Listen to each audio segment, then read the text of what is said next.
tó bá wọrú bàtà yẹn máa ṣéèkì ni orí láàrin omi yẹn ká ó dúró sí gbọnlẹ̀ tó bá ti rórí Ìjẹ̀ṣà wàá mọ̀ pé òkú ẹ̀ gbórin òkú ẹ̀ dùn mọ́ ẹlẹ́ẹ̀kẹ́ ó lórí burúkú onírọ̀bà báńdì ògbò tó ti bẹ́ẹ̀ ó fẹ́ kí Ìjẹ̀ṣà kọ́ntínú pẹ̀lú bọ́rìsì ògbó ẹ tó ti fọ́ ò ní jẹ́ èèyàn.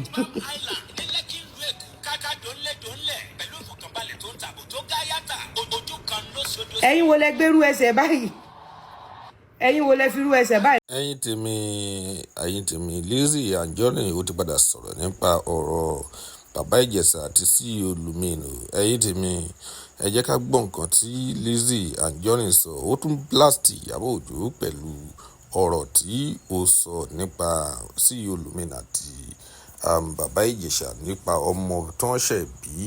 ẹ̀yin tèmi ó yẹ ẹ jẹ́ ká gbádùn ẹ̀. lọ ṣe baby shower àmọ́ tẹ́ lè celebrate baby ẹ̀ ní jọ ṣe oríire papọ̀.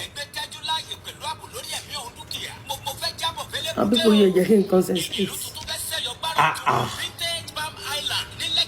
àwọn olórí burúkú tó ń gbèjà Ìyábọ̀ Òjó àwọn alátẹnujẹ ni àwọn oníbàárà ni kò sí abiyamọ tó máa ṣiṣẹ́ ọmọ tó máa sọ́fà lórí ọmọ. nǹkan tí Ìyábọ̀ Òjó ṣe fún Ìjẹ̀ṣà yìí o gbọ́dọ̀ máa béèrè wípé níbi iṣẹ́ ọmọ ẹ̀ ta ló máa ṣe irú ilé ìfọmọ ẹ̀ o gbọ́dọ̀ ti máa béèrè. wò ó ìwọ náà wò láìṣẹ̀ láìrò wò mò ń bọ̀ ẹ̀ ń gbọ́ ṣe ń gbọ́ ẹ̀ ń gbọ́ ẹni tó ní gbogbo ẹ̀mí wá Nàìjíríà ṣe ń gbọ́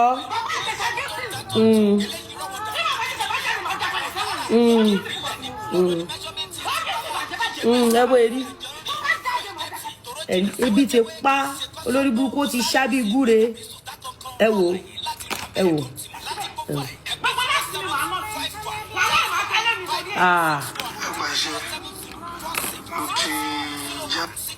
ilé mi rẹ́ǹtì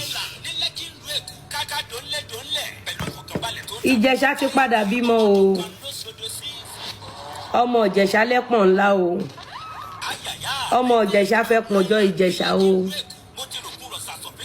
ẹ̀pọ̀n ọmọ Ìjẹ̀ṣà tó yí o ó ti bímọ Ọlọ́run ti rẹ̀ lẹ́kún o Ìyábọ̀ Òjó Ọlọ́run tún dójú tí Ọlọ́run fi ẹ̀ṣẹ̀ sí o gbogbo àwọn tó dìde ogun sí ló ń ṣoríire o Ìyábọ̀ Òjó o bá wọn ṣoríire kankan nú ayé o orí pé o ti kú orí pé Ọlọ́run ti fi kú gbóná pa àwọn ọmọ ẹ lọ́wọ́. ẹ̀yin táànú mi ṣe jù mo wo fídíò bọ̀bọ̀ kan lẹ́nu bọ̀bọ̀ yẹn sẹ́ẹ̀tì ẹ̀wọ̀n yẹn fún Ìjẹ̀ṣà báyìí fídíò tí bọ̀bọ̀ yẹn ṣe pé Ìjẹ̀ṣà ò ní padà sẹ́wọ̀n ọwọ́ Ọlọ́run ló wà. Ìjẹ̀ṣà ohun tó bá mú Àdùnní Adé tọ́jú ọmọ for 2 years. I think you can save that video for now. Spending the time to see LUMINEE máa fi ní strength láti wá defend family yìí. Wọ́n fi fídíò yẹn dún màwòrán mọ́ yín. Ṣé bọ́n ń gbin lábẹ́lẹ̀ ni? Ọmọ yẹn sì kéré bàbá Ìjẹ̀ṣà. Ọmọ yẹn kéré gan. Ẹ̀rí pé àwọn tó ń jí gbé ọwọ́ kan náà ti gbàgbé wọn. Ẹ̀yin ni next topic wọn. Ìjẹ̀ṣà. Bàbá má ṣe nígbà tí màmá sọ fún mi mo ní kó má post ẹ mo ló máa lẹ́yìn àti pé mo mọ̀ bàtẹ́mi àti màmá ń sọ̀rọ̀ lẹ́yìn ó ní yèé mẹ́sọ̀ ẹ sọ bẹ́ẹ̀ o mo ní gbogbo yín ò mọ̀ Ìyábọ̀ Òjó tí Ìjẹ̀ṣà ò bá kú Ìyábọ̀ Òjó ò ní padà blood sucking demon Ìyábọ̀ Òjó níjọ́ tí Ìyábọ̀ Òjó ń bọ̀ látàjùlé ọ̀run kò kọ́lé kò kọ́ mọ́tò kò kọ́ nǹkan kan oríire kankan àjẹ́ alákìísà ní Ìyábọ̀ Òjó tí Ìjẹ̀ṣà ò bá kú kò ní padà.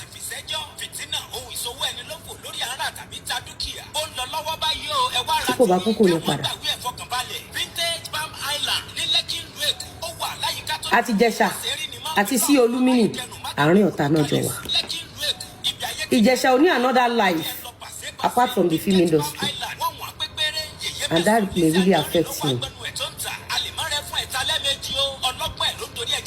ẹ wo ẹ tó ti bẹ́ẹ̀ sọ̀rí ẹ tó ti dó ẹ rí àwọn tó ń bẹ́ẹ̀ pé Ìjẹ̀ṣà ní fídíò fáìlì lẹ́nìí tó sọ fún ọ pé Ìjẹ̀ṣà ti do ẹ̀rí. Orí pẹ́ńtà tí Ìjẹ̀ṣà sọ wípé o ti mú àwọn ọmọ ẹ wá sọ́dọ̀ òun rí. Oníkólórí burúkú Bíọ́lá lọ delete video because you truly slept with Ìjẹ̀ṣà. And that statement says a lot. When Ìjẹ̀ṣà said o lọ ra súyà, o lọ ra súyà, o wá gba súyà ni o wá dó Ìjẹ̀ṣà.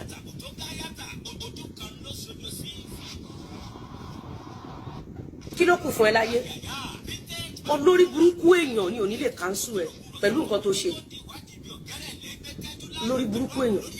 And for Ìjẹ̀ṣà to end up with LUMINEE, it shows God really wants to disgrace you. As of today, you have no talent. You have no life. You have no source of income. You are a pathetic beggar. LUMINEE is a treasure. National treasure. LUMINEE. Gbọ́rí pò ṣolóṣó. Gbọ́rí ibi tí ọkùnrin ti kó òbò ẹ̀ sílẹ̀. Gbọ́rí ibi tó ti wà lábẹ́ blọ́ọ̀gì tó ti ba yé èèyàn jẹ́. Gbọ́rí ibi tí LUMINEE tó ti kọ lẹ́tà pé kán wú òkú tó ti lọ jó lé onípòsí tó wá ń gba donation. Gbogbo tó ìgbẹ́ ẹ̀dí LUMINEE ò tó bàtẹ́. Ẹ lè lọ dọ̀rẹ́ lọ́la kò ní dáa fún gbogbo onídàrúdàrú. Ẹ lè lọ dọ̀rẹ́ lọ́la ẹ̀ níjọ ṣí oríire papọ̀. I don't care. Ìjẹ̀ṣà from prison to palace. Orí bàbá ìtẹ̀lẹ̀ cover shoot tó wà lẹ́sẹ̀ tó fi ṣe photo shoot. O tí ìrọ́kùnrin kankan gbé ẹ sílé ọbí olè. Alápámá ṣiṣẹ́ ọ̀lẹ àtògbò jẹun. Ìsọkùnrin tó fẹ́ gbé wèrè sílé abomination ní ẹ̀yà bòjú. Orí cover shoot bàbá Ìjẹ̀ṣà yẹn. Ó tẹ̀ sí ìyá ẹ lójú from prison to palace. Ọlọ́run ní èmi ni. Ọlọ́run ọba nìkan ló ń jẹ́ èmi ni. He kept him. You wanted him dead. God kept him and blessed him with